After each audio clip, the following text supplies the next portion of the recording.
Shalom. Welcome to Hayom. I'm Rabbi Arnold Rachlis.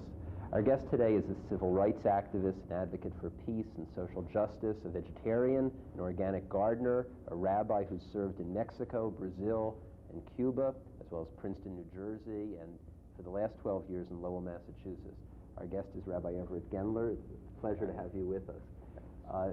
The brief biography I gave doesn't do justice to who you are. You are an innovative and energetic and controversial figure at times in the Jewish community. Some of that controversy has been about intermarriage. So let's begin with that issue. A number of years ago, I think 15 years ago, in Response magazine, you wrote an article about there has to be a way for rabbis sometimes in certain situations to accommodate intermarried couples. And for a conservative rabbi, which you are and were at the time, to write that was pretty controversial. Can you explain what was in the article and what happened as a result of it? You know, Arnie, that was 15 years ago, and I maybe haven't seen it for 10.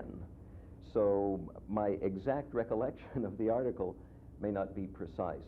I do remember the circumstances, however. We were spending a year in Mexico, rethinking a lot of issues. And I was trying to get a perspective on the uniqueness of American society. Mexico is a good place from which to take a look. We were spending a year at a study center in Cuernavaca. I was doing a lot of thinking about the 6 years of rabbinic experience which I had had in Princeton, playing it off against earlier rabbinical experience both in Mexico and in Brazil. And I came to appreciate some elements in our American culture which I think I had undervalued. I suddenly became aware of the fact that one of the incredible beauties of this civilization is an openness. People from various backgrounds grow up together, share a lot of the general culture. People share Western culture. The public schools contribute to a body of common background. And in the midst of this, a lot of people genuinely want to know about the religions of others. So I came to appreciate a great deal of mutual understanding and commonality bridging our inherited religious traditions. A natural result of that has got to be that young people, discovering a lot which they share, think of establishing lives together. And sometimes that means moving out of their birthright religious tradition and either adopting another's or sharing a fusion of the two. What role can a rabbi play in that fusion? Right. Seems to me that if we have kids who are committed Jewishly, who care about the Jewish tradition, and who, as it happens, find companions from other traditions, I think we can help them, first of all, clarify what they share in common. We can help them clarify where they may run into trouble. We can help them discover points of difference. And I think we have, under certain circumstances, the responsibility to help them celebrate their joining their lives together in marriage. Now, within the American rabbinate, that is a controversial position, right? I have discovered that. Yeah, and you were also a member of the Reform rabbinate. Yes. How many years ago did you become a member of the Reform rabbinate? I think perhaps 6. May I ask why? Yeah, I was ordained at Jewish Theological Seminary, was and remain happily a member of the Rabbinical Assembly. I have many colleagues there, feel at home in the movement, even if marginal. Somehow, I have never served a conservative congregation. Never, since ordination. It just happened that way. And for the past 12 years, I've been serving a Union of American Hebrew Congregations affiliate. I've worked with United Synagogue Youth. I've worked with National Federation of Temple Youth, Northeast Federation of Temple Youth. I wanted to join the CCAR as a way of affirming my participation and my sense of being at home and a part of that approach to Judaism also. When you were in Princeton, I remember reading about you in the New York Times. There was an article, you might remember it. A number of rabbis were mentioned in the article. You were mentioned specifically for innovations in liturgy. And among the innovations were selections from the New Testament in the worship service. And I think the statement you made to the reporter from the Times was, well, the authors were Jewish, weren't they? You know, they should have a place in Jewish worship. But again, a controversial decision. How do you feel about looking back on that today? Would you still, or do you still include New Testament writings in Jewish worship? First of all, I wouldn't call it New Testament. See, I would call them some of the Jewish teachings of Jesus. And I should say I do not use any at services at this point. I'm not really sure why not. I love the Hebrew translation of Franz Delitzsch of Jesus' prayer. Avinu Shabashamayim Yitkadash Shemecha. Familiar words, our Father which art in heaven, hallowed be thy name. I mean, beautiful rabbinic Hebrew. So from an aesthetic point of view, as well as from an ideological point of view, if it could be detached from the designation the Lord's Prayer, I might still use it. But I have no principled objection to using it. I simply don't. And it may be, Arnie, that I've become a little more inwardly focused in, what shall we call them, ripe middle years than used to be the case. What kinds of innovations do you experiment with at Temple Manual in Lowell? That's such a good question, and makes me think about innovations which have now become quite well established. I'll tell you one which excites me because it's fairly recent. Remember 2 years ago, Birchat HaChama, yes, the sun ceremony once every 28 years?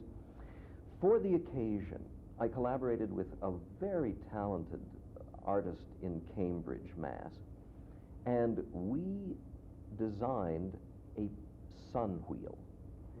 Actually, it's a beautiful piece of white birch plywood, 4 feet in diameter, okay? And on it has her marvelous designs with an acrostic, El Baruch Gadol Deah Hechinu Fa'al Zaharei Chama, a mystical prayer, alphabetical acrostic, celebrating God who created lights. We used it at sunrise, and I thought, I'm to put this away and not use it again for 28 years? What a waste. I couldn't stand the thought.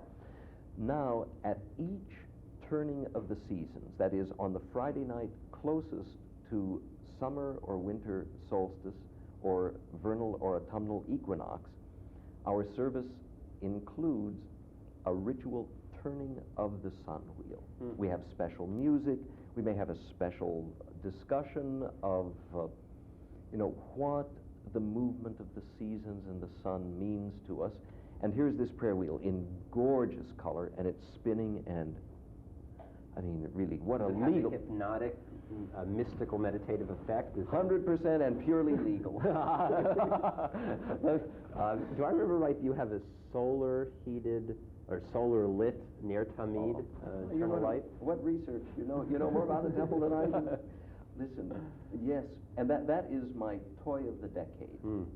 Yeah, about, I guess, 4 years ago, I was thinking in early autumn.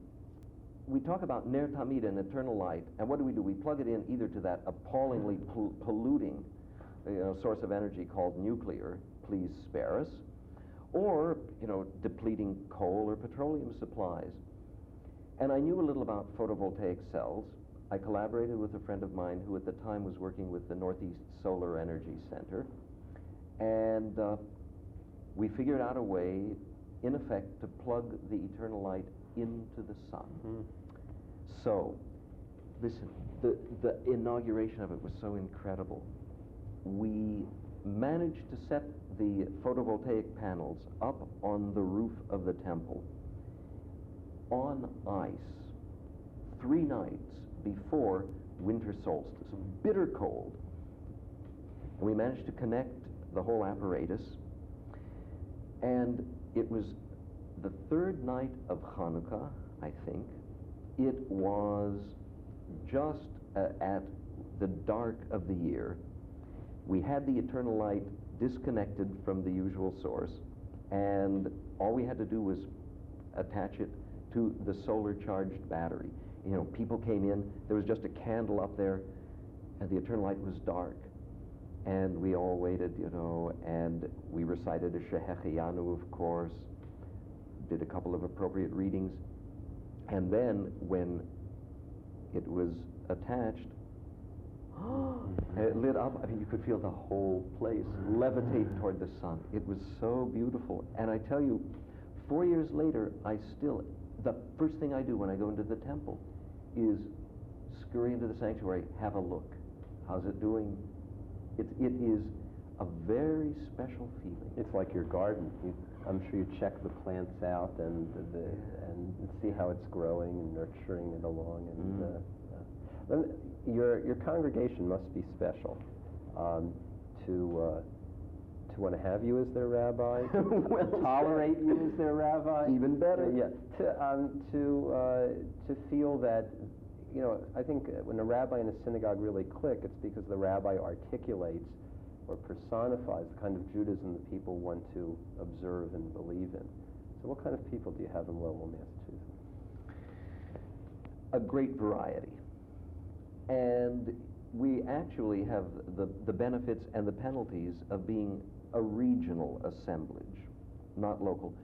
Out of perhaps 80 families, there are not more now than 8 or 9 who live in Lowell. A lot come from Andover, from Chelmsford, from Harvard, from southern New Hampshire, and then also from inside the city. The temple itself has been going for about 30 years. It's very informal, no plaques, never an announcement of who gives what, very modest, pretty much do it yourself. The residual mortgage, I think, is $3,000. They basically built what they could afford. So first I have to say that the temple has always been very much participatory. Congregants assume a lot of responsibility. It has never had a full-time rabbi. And you are the chaplain at Andover, so you are still the part-time rabbi there? I am. I serve, this is my 13th year serving Temple Emmanuel in half-time capacity, which may be all they can take of anybody, but certainly all they can take of me. And but the people seek informality with dignity and seriousness. They are open to experimentation. They eschew coercion, and power plays are singularly absent from the whole constellation. It's really, I'd say really a blessing, isn't it? It is incredible. I mean, it may be another planet. That's what you know, like there are nuclear-free zones cropping up now in the U.S. I mean, this may be a power political-free zone. It is amazing, but people don't throw their weight around. No, we are minimally prestigious. Maybe that contributes to the good feeling. Or maybe it's a different kind of prestige. It's a prestige of ideas. Yeah, I think so. It has all the feel of a chavurah with a modest building. And let me shift the focus a little. Let me ask you. Yeah, there's a lot more to say on that, but no, you're shifting. No, but I would like to say, just one more thing. This is a congregation which is open to a variety of religious expressions within the congregation. For example, I wear a kippah, I wear a talit. I love them. I pray better with them. 95% of the men do not wear kippot. There are some women who wear a talit and wear a kippah. At any bar or bat mitzvah, people will come up to the Torah, some wearing yarmulke, some not. Even in terms of addressing the divinity, in the adoration, the King of Kings, the Holy One, praised be He, the Queen of Queens, the Holy One, praised be she, alternations, rich variety and diversity with some measure of coherence. Who at the congregation creates these innovations? Is it you, members? Is it a committee where you work with a group of members? It's really all of these. I make suggestions. I do a lot of things just for my pleasure. People tend to respond favorably. But they are very active. There are members of the temple who lead a beautiful service, who suggest changes in the prayers, respectful changes, sensitive but appropriate changes. A women's Rosh Chodesh group has met now for almost 2 years. Out of that have come some beautiful services which they've shared on Friday night of Rosh Chodesh with the entire group. So many sources feed that which flows from the temple. One of your big areas of interest is Judaism and nature. In fact, you're here in Chicago this weekend to speak at our congregation, at the Jewish Reconstructionist congregation in Evanston, about Judaism and nature. And you've provocative titles like Sowing and Reaping, and Diet for a Precious Planet, Lightness and Darkness. What are you going to talk about? What are you going to do with the congregation this weekend? Oh, you mean tonight? Yeah. They won't see this until after we've done Correct. it. So We're not giving it away. Okay. A number of things. And there are more. I'll tell you, if it were Shabbat Rosh Chodesh, or if it were, let's say, Saturday night Rosh Chodesh, we would use a Rosh Chodesh, a new moon torch, which I've rediscovered. I've reconstructed from rabbinic sources and have used it on several occasions. But that's for another time. One of the things we'll do, Arnie, in talking about sowing and reaping, we will use some winter rye, which is now in the process of growing. And we will use it in connection with the Omer, the counting of the Omer, from the second night of Passover. Though I think the Sadducees were right, it should have been in the Sunday after, but okay. From the second night of Passover, one counts 7 times 7 weeks. And then on the 50th day is the Feast of Weeks, Shavuot. That was the early barley harvest in the Mediterranean. We don't have a barley harvest, and look, in your territory and in northern Massachusetts, we don't have any harvest at this time of year. But what I've done is plant in the autumn, actually at Sukkot, I plant ritually winter rye. It has a chance to begin. It grows maybe this high. Winter's over, and starting second night of Passover, I cut some of it for Sfirat HaOmer, and then use it for the numbering. So it isn't simply a mathematical calculation. It is a case of actually being in touch with the growth cycle. So we're going to be using some. You saw that. I did. Oh boy, did they frisk me at the airport. Hey, what's in that bag? What's in your plastic bag? Oh, some winter rye. Yeah. So we'll use that tonight for a ceremonial counting and some ritual movement and some dance assisted by some of your people. What I really will be doing is trying to reestablish what I think was a profound connection in biblical times, and a connection which persisted even in Eastern Europe. Because shtetls were not megalopolis. People lived 3 blocks from the open fields. What we'll be working toward is reestablishing, for liturgical awareness, our connection with the rhythms of sun, moon, seed time, and harvest. Do you think Judaism has had any ambivalent feeling about nature? Biblical Judaism lived on the soil. It knew the soil, had the kind of connections you're talking about. But Rabbinic Judaism and after seems, to consider soil pagan, to consider nature pagan, and even in some ways to separate mind and matter, or mind and human nature and external nature. And are there difficulties in this reconnection? Is there some relation here between the attempt of some women's groups to bring in the goddess back to Jewish worship? How does that all fit in? Good question. Good question. Good insights, too. There are, how shall we put it, there are some challenges in reconnecting.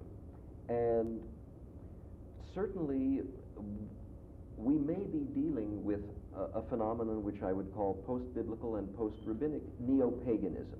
But understand, pagan, so my Latin friends tell me, pagan is a term which comes from the Latin for country dweller, or being in touch with the countryside. At one time that had association with idols and images of that sort.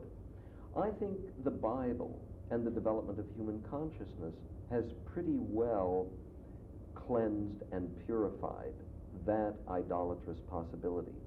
It's now a question of reestablishing the connection with the sanctity of the divine creation. So it is really a different situation, but it's wonderful. It's vivifying. It really enlivens. But can you imagine some people being afraid of it? That is, yes. Dance. Just to take one example from what you mentioned before, dance in the context of a service can remind someone of pagan dance on a pagan temple, right? The physical, the body in movement, that kind of physicality is something very alien to Jewish worship, except male shuckling. Male movement is permissible, even encouraged in traditional worship. Female body, female movement is discouraged. What you're talking about brings back or rebalances some of that, doesn't it? That's the ideal term. There is a rebalancing. There's a rebalancing of energy flow. I think perhaps a disproportionate amount of our energy flowed for a while to pure intellect, not even psyche or awareness, just intellect. The tradition of Vilna, which deserves respect and may have burned itself out. So we're rebalancing and redirecting the flow of energy. Yes, it does move more toward the material. But it's a material with some spiritual awareness. Never forget that. I mean, the old dichotomies will not exist, and as we shift from one pole to another, the pole to which we move will itself be affected by our movement. There is also, and you're quite right, there is involved a rebalancing of the masculine-feminine polarity. Now that always existed in Judaism. I mean, in the Zohar, the four-letter divine name, the Yud He Vav He. The Zohar is explicit. Father, mother, son, daughter. It is a multisexual, generative term, filled with energy, fruitfulness. How does someone know if they're experimenting in liturgy, whether it's this naturalistic liturgy or some other kind of innovation, whether it's authentic or not? Is it just the passage of time, or is there something you can sense in the moment of observing and celebrating where you know it's authentic or not? First of all, let's not kid ourselves. There is risk, and there's the possibility of really going astray. There's certain obvious checks. I think an ethical dimension needs to inform and check all worship, which is to say, if there are offenses against human dignity and human personality, whether it be excessive respect for wealth or overemphasis of a depersonalized sexuality, which is part of what people have been afraid of from the nature realm. The ethical criterion helps us check that. So I would say that applies even to traditional worship and needs to be invoked. But it's partly the subjective feeling of the worshipers. I think that's important. And understand that people who do this at temple care about Judaism. If they want to do it at the coven or in the park, it's open, okay? Woodstock is reborn, I'm sure, every month. Where did the Apple computer have its thing a while back? In California. Right. See, people are not doing it there. They want to do it at temple, at synagogue, in the Chavurah, drawing from Jewish sources. If you can't find any Jewish sources which relate to this, or which can give it articulation, then it's at least important to do some severe questioning. See, if I'd wanted to make a sun wheel and I could not find any prayer which celebrated the great giver of light and the sun, I might have said, I wonder, maybe it's possible. See, maybe we shouldn't. But, wow, I discovered a lot of light liturgy. Well, is what makes something authentic, or at least possible, the combination of the potential in the tradition and the contemporary imagination combined? Is that what makes something in potentia authentic? Seems to me that you've got 2/3 of the time validation. I think that we all strive to enlarge our span of time, partly through medical advance, but it also happens psychically. And if we can draw elements from the past, anticipate futurity, a direction, and if there is vitality in the present, then, in a sense, we've managed to live out Hashem Melech, Hashem Malach, Hashem Yimloch La'olam Va'ed. Hashem for the sensibilities of the more traditional listeners. The divine reigns now. And from this point in present time, we can realize also the divine source of life was sovereign, and the divine source of life will be sovereign. I had never thought of it in these terms, and your suggestion that this may be the criterion of authenticity, it seems to me a very helpful one.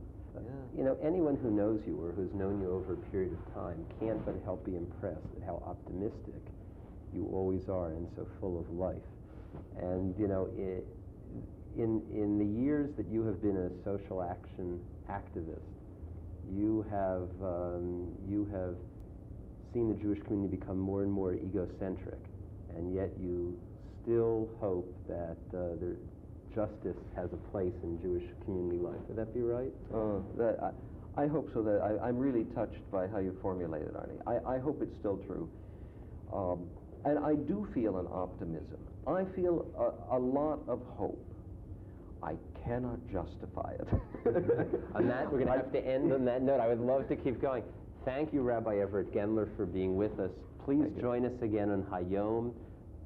And please write to us with your suggestions, your ideas. Let us know how you feel about the show.